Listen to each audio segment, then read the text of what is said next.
Everyone say, may pasok pa ba ng ganitong oras? Gawaing mag-aaral pa ba yan? Student sa umaga. And some people say, sus, nakaupo lang naman kayo, without knowing na nakakadrain na rin talaga. Minsan, dumating sa point na mental block ako sa oral recitation dahil nga sa daming activities na nagsabay-sabay.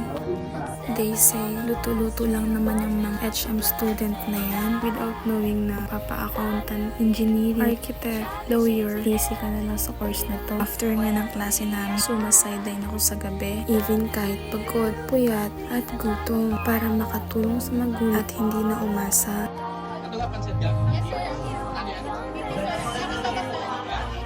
Sa panahon ngayon, hindi na nga uso ang mag-inarte. Kinakailangan mong dumiskarte. Alam ko, mahirap pagsabay ang pag-aaral sa umaga at pagtrabaho sa gabi. Pero dahil sa pangarap at sa pamilya, lalaban tayo. Walang mapapagod.